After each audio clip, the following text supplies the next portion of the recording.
Madame le maire honoraire de Montpellier, Monsieur le conseiller départemental, Mesdames, Messieurs les représentants du corps diplomatique, Mesdames et Messieurs les élus, amis de l'Algérie, chers convives, bonsoir.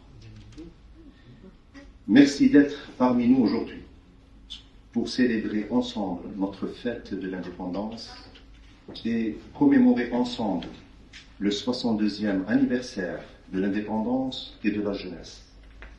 62 ans de dévouement, 62 ans d'émancipation, d'émotion personnelle et humaine. Cette commémoration est une opportunité de se recueillir et de rendre hommage aux glorieux martyrs de la Révolution qui ont rétabli notre souveraineté nationale. Elle est aussi un moment de solidarité, de partage autour de notre passé global.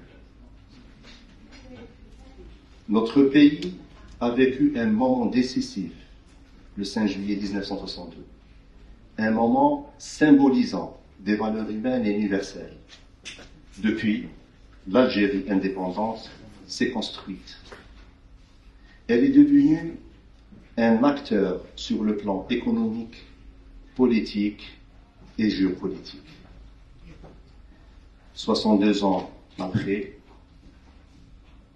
son indépendance, l'Algérie célèbre cet anniversaire par une série de réalisations illustrant les efforts déployés pour asseoir une véritable souveraineté et construire une économie solide et diversifiée, capable de répondre aux besoins du pays pour faire face aux nouveaux défis mondiaux.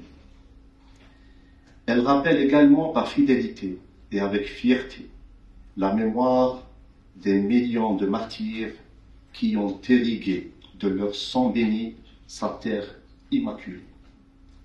Cette grande occasion, qui est à la hauteur de l'histoire du vaillant peuple algérien et ses épopées durant la résistance populaire, le mouvement national et la glorieuse révolution du 1er novembre 1954, permet de mettre en avant ce banc qualitatif, marquant le passage de la bataille de libération à la bataille de construction et d'édification et l'amorce de l'étape de renouveau de l'édifice national, dont les contours se profilent à l'horizon, confortés de jour en jour par les nouvelles générations.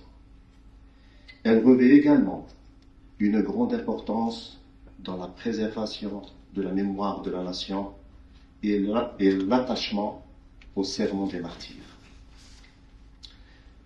Le 5 juillet 1962, l'Algérie, qui est aujourd'hui le plus grand pays d'Afrique et le pays central du Maghreb, a célébré la fin d'une guerre de 7 ans et demi par le sacrifice et la bravoure de son vaillant peuple, a eu un écho universel retentissant, devenant un modèle au peuple opprimé, aspirant à la liberté.